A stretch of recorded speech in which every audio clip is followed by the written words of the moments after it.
Once again, happy independence to Uganda. 59 years of independence, flawed, but independence. I mean, it depends on who you're asking. Anyway, I'll guess both of them don't seem to agree that there's a whole lot to celebrate. They're not eating matoke today. They're definitely not eating matoke. Before we went on that break for the package, we're talking about education in Uganda. I would like to bring in Akim here. Akim, Sulaiman painted a very bad picture about university enrollment, and he talked about the quality of education in Uganda. If it's poor, if enrollment, if people are dropping out of school, if enrollment numbers are low, it will definitely affect the human capital index. And we've seen a lot of ingenuity amongst young people, not only in Uganda, but all around Africa. They don't wait for government anymore. There's a lot of spirit of entrepreneurship amongst young people. In what ways does this quality of education affect the future and the prospects of young people in developing a vibrant Uganda and a dream Uganda in the future? Thank you very much. I think Sulaiman didn't just paint a bad picture. It's just a description of what is actually on ground. That the quality of education, the quality of healthcare, the leadership, the governance, it didn't just paint the picture. It was, I don't want to use, for lack of a better word, it's the right, if not the perfect description of what is actually on the ground. Okay, I want us to talk a bit about AIDS. Uganda is, except maybe there is something you wanted to add, Suleiman. Hello, can you hear me?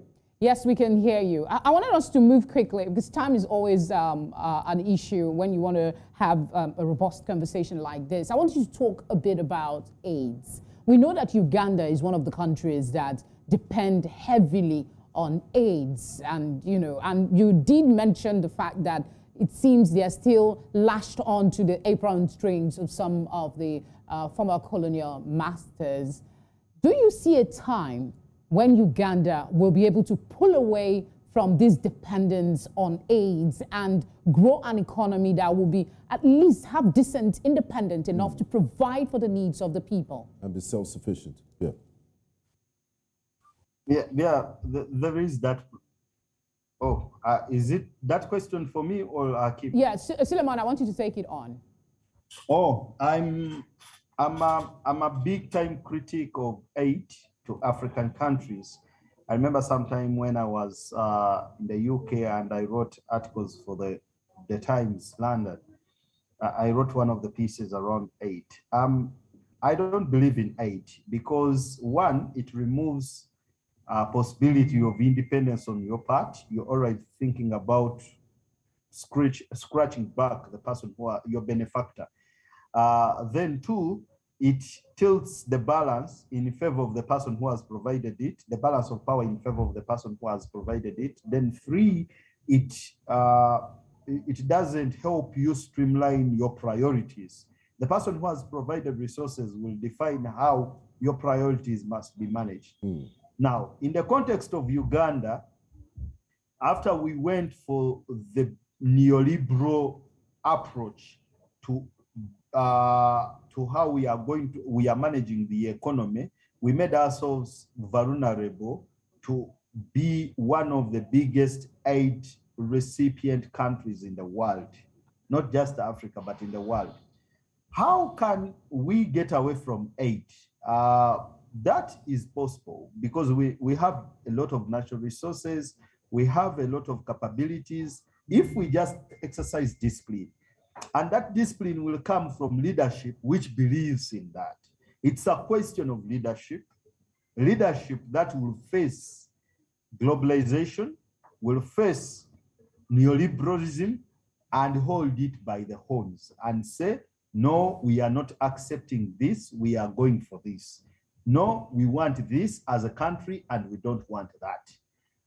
Which will say well, we know there are GMOs, there are this and this, but how can we regulate it to the benefit of our people, which can respond to international capital and say, we don't believe in this, what you're bringing in the country. It's all about leadership. It's all about the ideology informing that leadership. It's all about people with a commitment to serve Ugandans, ordinary Ugandans, and for the current and the future generations. It's about that. It's about that discipline. It's about that moral ethic. And the underlying question to resolve that is, until we get away from the Muzungu bequeathed political thinking and theorization of how we look at power, because what was bequeathed to us by the colonial masters was that you can only negotiate power through violence.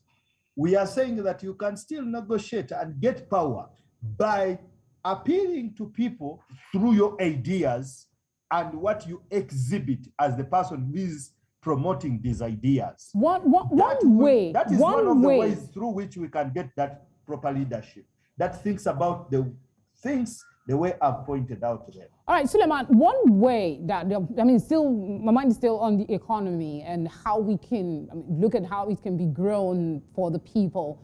One way that the economy of any country can grow is through agriculture. And a lot of African countries are, buying into the idea and trying to, improve on their infrastructure in order to grow their strength when it comes to independent production. I think I have this information here. It's the government-sourced information that Uganda's one of the major thrusts of the economic growth plan is agriculture.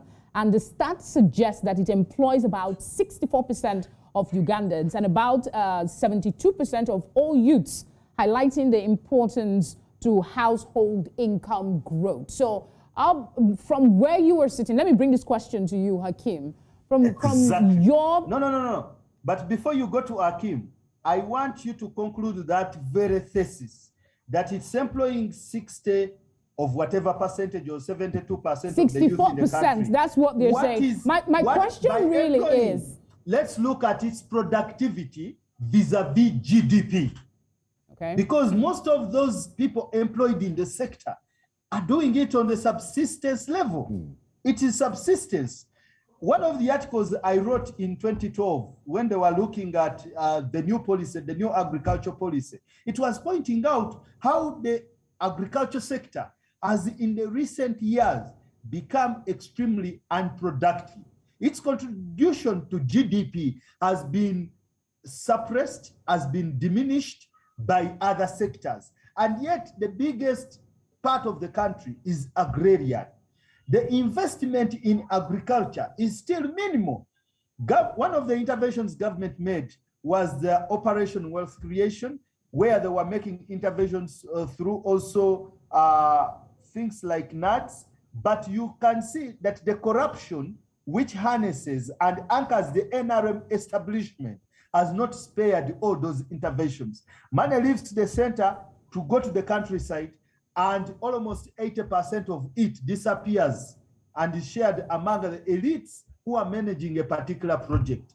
Suleiman, I want to interject again, because I want us to look at this conversation in, yes, there is a lot of challenges, but I want us to look at the conversation at a progressive...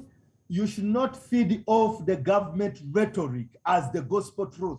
There are many narratives out there that are critiquing what government is presenting to the whole world or to the citizens as the gospel truth of the reality. That's why you're here, and I didn't put it as a fact. I put it as a figure that, a government-sourced information, and that's why you're here, to help us, shed some more light. But you have established that, it's not all true. It's not all uhuru. I want to still maintain, I'll bring the same question to you, Hakeem, but staying with you, Suleiman, what would be a progressive approach to growing agriculture? Yes, there will always be challenges, but there must be something that the people and even private hands in Uganda can do to begin to grow the agriculture away sector. From the subsistence level that it says a lot of it is, and to be a major GDP contributor.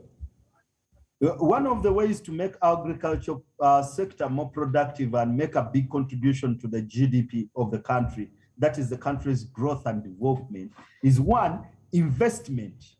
Investment, investment, investment. By providing subsidies in respect of seeds and farm inputs. Two, by making sure that the connection of the production site to the processing site, that is the manufacturing site, and three, to the market. Ensuring that there is a connection between those three zones will guarantee that even when we produce a surplus, people will not be affected by the price fluctuations. What you're seeing, I come from a countryside that was largely maize production and sugarcane.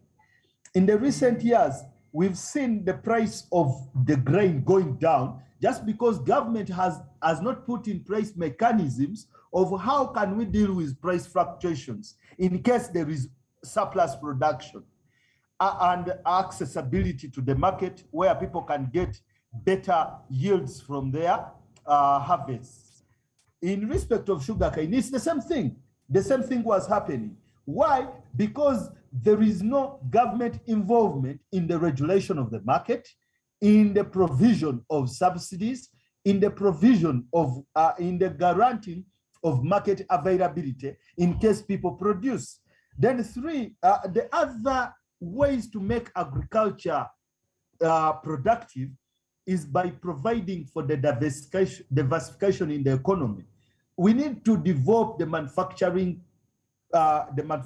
sector that will take a big portion of the population from agriculture, relying on agriculture, the agriculture sector. Why?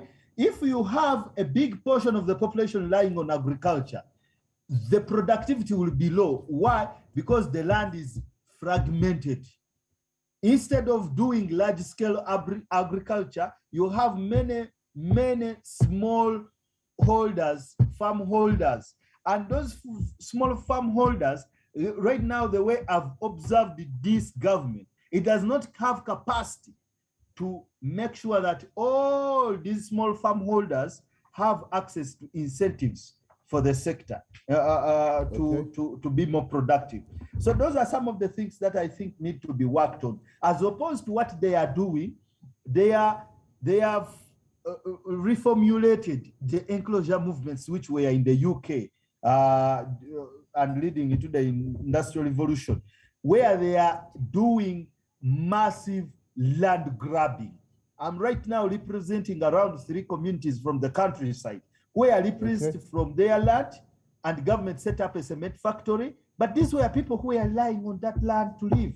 It was their source of livelihood. Okay, so you've talked quite extensively on agriculture, but we have a few other sectors to talk about. Still talking the economy and how to grow the Ugandan economy. Tourism is quite big in East Africa. Uganda is a member of the East African community. If you look at Kenya, Tanzania, Rwanda, tourism contributes a lot to the GDP and foreign exchange earnings. I have been to Uganda myself. Uganda hosts the 3rd largest population of refugees in the world. They are naturally hospitable people. You have the Rwenzori, you have Murchison Falls, you have the magnificent Lake Victoria, and it's not called the Pearl of Africa for nothing. So do you think Uganda is harnessing its tourism potentials to the maximum, or is there so much more to be done? Hakim. That question to me? Yes. Hello, is that question addressed to me? Yes, it's for you, Hakim. That question is for you. Yes, thank you very much.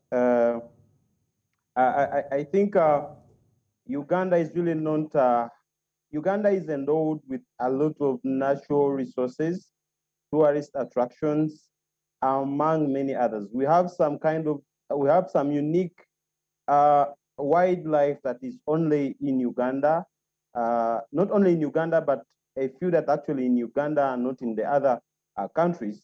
But still, when you look at the resources that are actually gained from the tourism industry, they are not even close to a quarter of what would actually be gaining from the tourism industry, because one, the investment is still very low. When you look at the amount of resources that we put in to actually advertise, to promote the tourism industry, it's very, very low compared to our counterparts. In fact, if we are investing what is supposed to be invested in the tourism industry, we would be far, far away from countries like Kenya, we'll be far away from countries like Rwanda, who are actually getting a number, massive tourists come to their countries compared to what we actually get. And yet, we have a feeling that we are a more gifted country. Just the climate is very perfect. We have a very conducive climate that everyone around the world would really want to actually come and stay within the country. So I really think we've not taken the necessary, all the really needed initiatives in terms of investment into the tourism industry that can actually attract what we actually We're expecting deserve. to see a Dubai in the coming years. So when people come there, they want to come again and again, because Uganda is a beautiful country. There's so much to be done, like he said. Earlier recently, News Central spoke to Grace Kansime. She's a special advisor to the president of Uganda, His Excellency Yoweri Kaguta Museveni. And she had a few things to say as Uganda turns 59 today.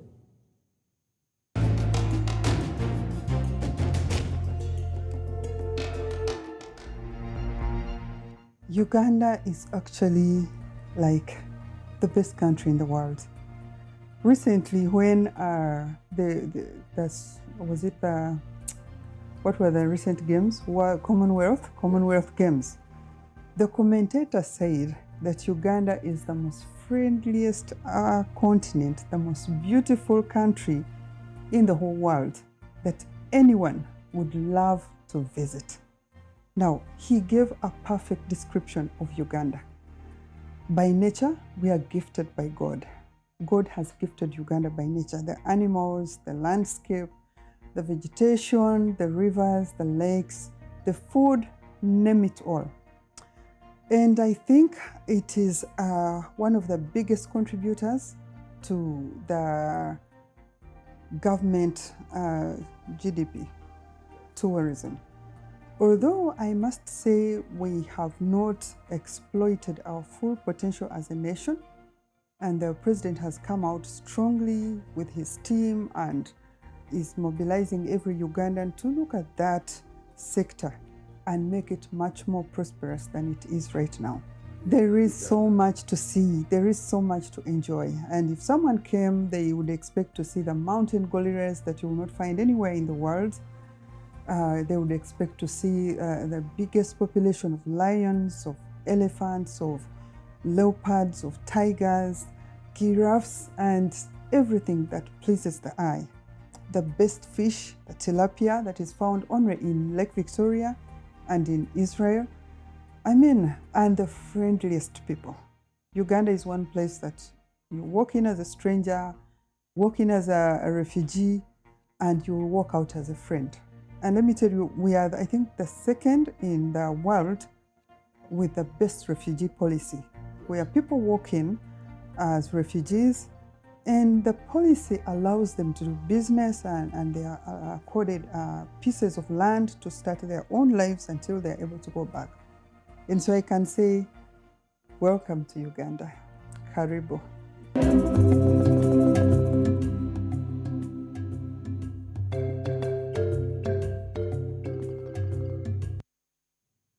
Indeed, Uganda is beautiful. Let's get our guest's reaction to the comments of the presidential advisor. We still have Suleiman and Hakeem. Let's start with you, Hakeem. What's your reaction to that, to those comments? Thank you very much. I think she just re-echoed what I just said, that we have the best natural resources any country would want to have, unfortunately, like she says, we have not actually made the needed publicity information. And then also, I think much of the information coming out of the country is basically on the political upheavals, the instabilities, that it's actually overshadowing the best resources that we actually have. So it's really a diversion that even when you actually have good resources, the tourists who actually want to come to the country, when they get actually to know, they know what exactly is happening, the human rights violations, and as a result, these actually do not come to the country, and no one actually wants to go to a place, even as much as it's nice, if it's actually not secure. All right, Suleiman, your reaction as well. My reaction. Hello, can you hear me? Yes, we can hear you.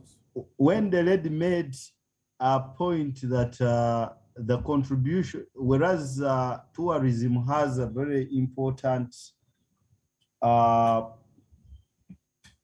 meaning to our economic growth and existence, I just looked at the government budget framework paper for tourism. And this is on the first page where they say, where government itself saying, they say that contribution, because my brother Kim and the lady pointed out the reality that whereas tourism is making a very big contribution to our economic growth, right now it's one of the biggest foreign earners for the country. That is the most recent in the last financial year, save for the period when we've had to go through the pandemic, which has affected the visitors from coming to our country to spend some dollars here. They are saying that the sector is 82% reliant on aid, foreign aid.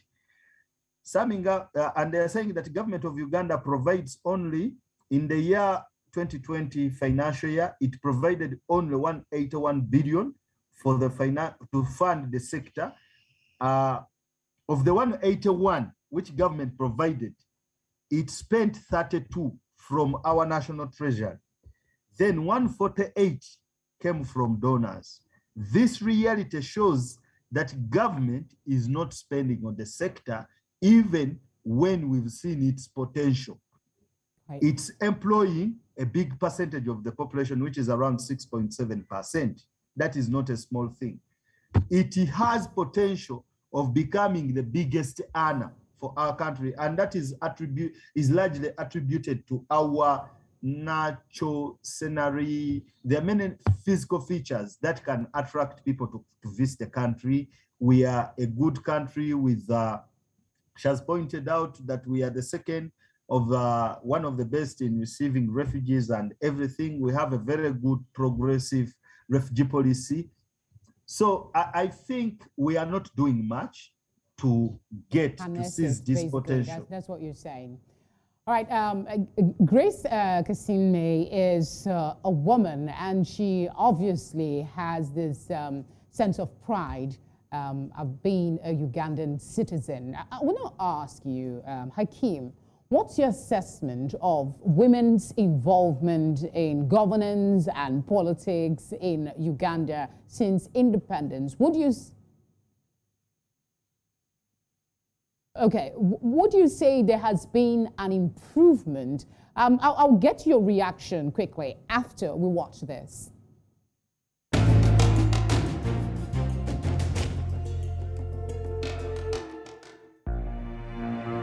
We have a popular saying that when President Museveni came in, he moved women from the kitchen to the front. And he has done that successfully. Bearing in mind the disadvantages a girl child has during school times, they're the ones who have those days that they have to go uncomfortable.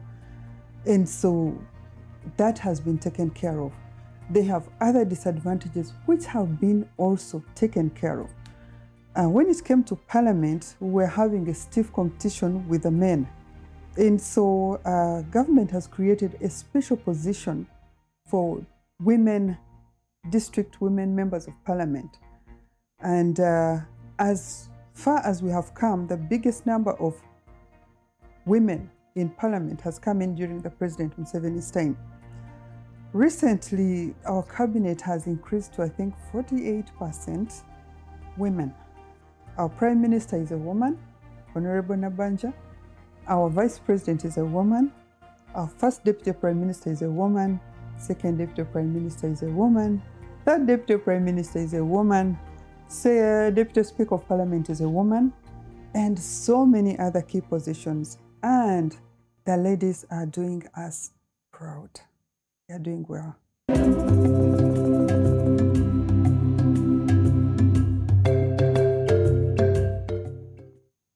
Uganda's special day here at News Central. We are celebrating 59 years of independence. The people are, a mixed reaction, as you've seen from our guests so far. Just a quick heads up that we're still expecting the president's speech. As soon as we get that, we will hook up with it. It's a tradition across Africa. Presidents speak to the people on Independence Day. And just to note that the last time the Independence Day was celebrated with pomp and pageantry at the Kololo grounds was 2 years ago, 2019. Before the pandemic. Before the pandemic. Last year was a muted celebration at State House in Entebbe. So it's nice to see that they're back at the Kololo grounds, but with a smaller number crowd. of I think they people. said about 600. I know it would be more than that. Yeah. It's about 600. But let's go back to our guest. Hakeem, I put a question to you before we played the sort from Grace Kasime. The question sustains. You heard her. Women's role Decision-making and politics generally in Uganda. Thank you very much.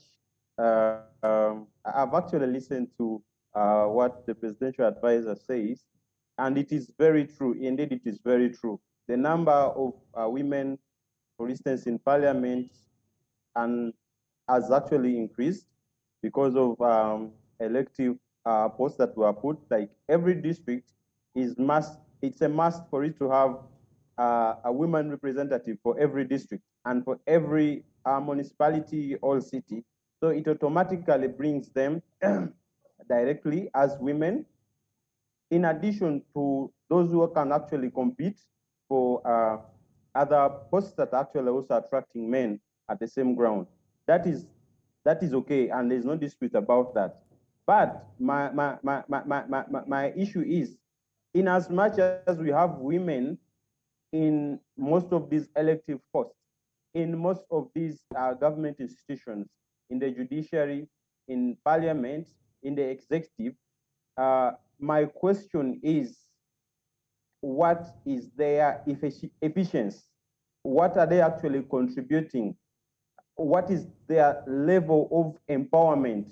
The women in leadership, what are they actually doing to actually have the other ordinary women's life improved? The health of women. Yes, we've had women come in parliament, but there are no policies, there are no strategies, there are no efforts done by the very women in government, in leadership positions that are actually being done to improve the health of their fellow women on the ground. Women who are actually dying while giving birth. Children, all girls dropping out of school is still rampant. Recently, we've actually seen almost a bigger percentage of almost like 20% of young girls getting pregnant just because of the pandemic. So you realize that, yes, the number of women in elective posts, in leadership positions, in government posts, the number is big. Yes, it's true. But then they are there working for the benefit of just themselves and for the ruling regime. This does not translate directly into the living standards, the quality of life of the ordinary woman, the ordinary girl that they are meant to represent. As a woman of member of parliament, I guess this will actually go to parliament to talk about women issues. female issues so that they actually, but this does not actually happen in the real sense. So yes, the numbers are there. The Prime Minister is there. We have the Speaker of Parliament, recently Rebecca Kadaga. If you ask for what she actually did for fellow women in Parliament, you cannot tell. Right now, the Deputy Speaker of Parliament and other women in leadership posts, whatever they have done is actually not visible for the ordinary woman. Okay, Suleiman, do you agree with what Hakim just said, that although the Constitution mandates that women should fill certain positions as a sort of affirmative action, that is just a tokenistic gesture, and these women are actually not doing, they're not working for the betterment of the majority of women in Uganda? And does this apply across all political parties? Suleiman, if you could make that response a bit brief so we can take it, because we still have some areas to cover. Yeah, thank you so much. I'm not much different from what my brother Hakim has said. What we are seeing, NRM approach to emancipating women has been approached from a perspective of tokenism. How do I appeal to the female vote? How do I appeal to women as voters? As opposed to providing, to doing a holistic. All right, Hakim, I think your camera is a bit off your face. If you can reposition it so we can see you properly. Much better. Okay, I think that's much better. That's much better. Yeah, okay, what I was saying, that the approach that the government has used is tokenism in trying to appeal to female voters, as opposed to providing, carrying out structural mechanisms to provide an environment where women can emerge and provide access, and we can optimally utilize their potential as women. Because I mean, there is no such explanation that a man can be stronger than a woman. There is no such explanation. But at least we need to put in place mechanisms to see that women can competitively contribute, competitively access resources, just like any other person, without looking at their gender identity. And, and this is the best way how we can say government is contributing to women emancipation, as opposed to saying you've given them ministries. You can make the entire cabinet. You can appoint female on all positions in cabinet. It doesn't mean that all the women in the country have been served, because these women, when they get power, they are basically, they have emancipated themselves, and they will not work in the interest of those average poor. Okay, you sort of agree with what most of what Hakim has posited. But gentlemen, we still have Grace Kasima speaking. Let's hear what she has to say about how Uganda has fared in the past 59 years. And from a woman's perspective, we would like to also hear what you think. Stay with us.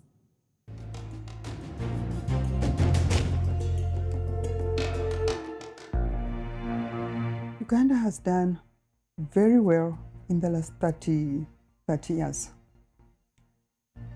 I must say there was a season where, talking about Uganda, you'd think about wars, you'd think about sleepless nights, you'd think about trouble. And so a season came during the time of Idi Amin, when life was becoming unbearable. I imagine even when you ask people in Nigeria about Uganda, they will tell you about Idi Amin. And so that season was bad. It sank the nation deep. And so when President Museveni came in, it was a time of getting the nation out of the foundation. And he has done it so well. We can see that in the past 35 years, we have been able to rebuild the nation, and our biggest achievement as a nation has been the peace which has been ushered in by the President Museveni government. I mean, in Uganda, you will take public transport, you're not worried about it, you will sleep and you don't think about someone coming to harm you. I'm not saying we are perfect. There are those pockets of bad people that most especially opposition who want to come and make chaos so that they can interrupt with the peace that is happening right now. But we are so peaceful, and that has been our greatest achievement. We have food. In Uganda, people are agriculture oriented, and so we have food. You can lack money because you have no market to sell your things at the moment, but everyone can eat. Everyone can educate their children. There is free government primary and to a certain extent secondary education. So primary education is universal. You go to private schools because you want. So education has been sorted out. We have increased the number of universities, so everyone has a choice to go to university.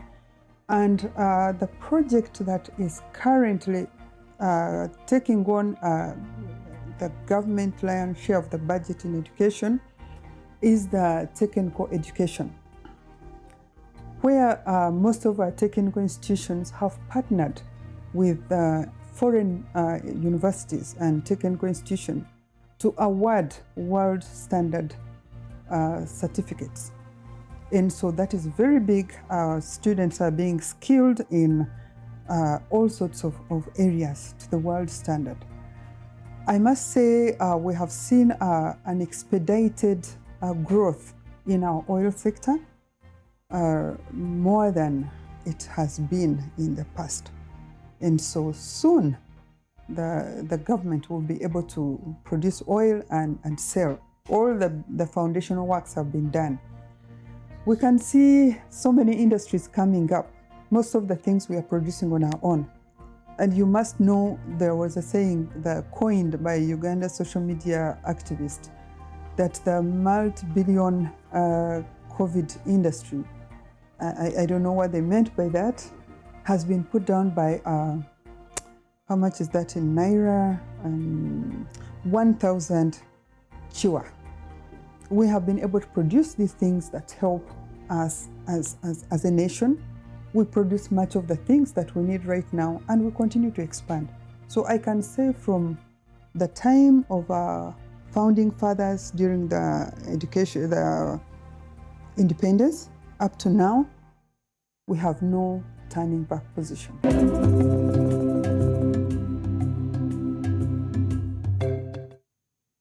You heard the lady, Grace Kasime. Yes, and she did highlight a few points. She said the peace is one of the biggest achievements they've had. And my question to Suleiman is this. If you look back at the history of Uganda, not going all the way, even if we go all the way back to 1962, people always tremble when they remember the Amin years when the Tanzanians had to invade Uganda. And you also remember the Bush war years and also battles with the Lord's Resistance Army in the north and Joseph Kony. All that is in the past today. What we have is just pockets of violence here and there, like it happens in other countries. They also have their own challenges. So do you agree with her that one of the biggest achievements of the NRM and looking back at 59 years of nationhood is relative peace and stability? I presuppose the lady who is special presidential assistant, the president, is reading the president very well. The president wrote a book, Sowing the Mustard Seed, and in that book, it's very clear. He illustrates how they attempted to invade Uganda in 1973, and the president, who was leading from NASA, were part of the forces that the Tanzanian TPDF came with in trying to dislodge Amin from power. So that foreign resistance, the foreign intervention of the military was in large part defined by still Museveni's interest. If we talk about the guerrilla war, which was happening from around 1980 to 85, it was still the NRA forces fighting in the bush. which was President Museveni's force. Now, if you look at ERARA, a terrorization of northern Uganda, the former high-ranking official in the Museveni military was in parliament, and this process, whatever confessions he made in parliament, they ended up in the courts of the land, and they were litigated up to the highest court of the land, which was the Supreme Court. But in conclusion of it, it was that the government was responsible for the protracted, for the long lasting of that war in northern Uganda. And recent narratives, there is a book, The Dynamics of Neoliberalism in Uganda, edited by Martinieri and Greco. And they are showing us how the ERARA war was a mechanism for the NRM government to get aid from World Bank and IMF and other foreign countries. I don't call them donors. So there are many ways we can look at it as a narrative. But the question is, how do I look at it? Has there been stability in the country? I mean, I just told you, shared on this platform in my preamble that we have hundreds of Ugandans who are missing. Just this is coming from we are just coming from elections. I'm representing young people who were beaten, have broken limbs. This is coming from the election. Akim is a Ugandan. Madam Grace is a Ugandan. We need to ask them. Right now, we've maintained the curfew. The curfew is largely to control the population. We are coming from an election, and intelligence was projecting that there is likely to be an insurrection. Now, that is not a country at peace. You may have peace, but peace doesn't be, the quietness in the country, not having a war doesn't mean there is peace. You've eloquently expressed, indeed, that you do not agree with her position. I don't.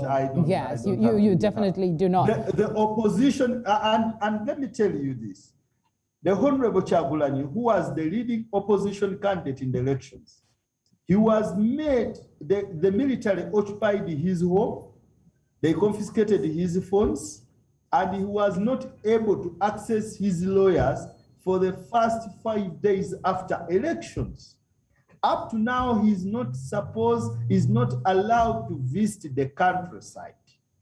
The military detailing of the opposition, surveillance of the political opposition, it alone is a manifestation of a country that is not very sure of what will happen in the next minute.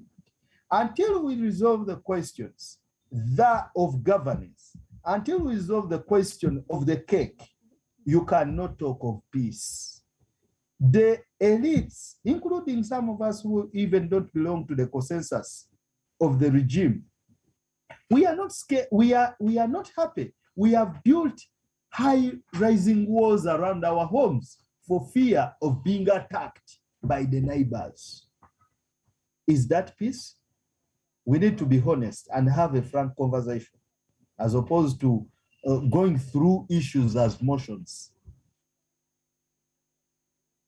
Suleiman, it's been a real pleasure talking with you. We want to thank you very much for joining us on this UgandaAt59 special live broadcast here at News Central. Thank you very much. Also, Hakeem Nkalubo, Media and Communications Researcher, we thank you very much as well for joining us for this special conversation. Thank you very much, gentlemen. We appreciate your time, and hopefully we'll be visiting Uganda soon for Nyege Nyege. Yes, next year. We want to come and enjoy all the things you enjoy in your country. Thank you, gentlemen. All right, we understand that the president is live at the moment, so we will join that conversation and watch the president speak to the people. From both of us here in the studio, it's been a pleasure doing this, and happy Independence Day, Uganda. Bye for now.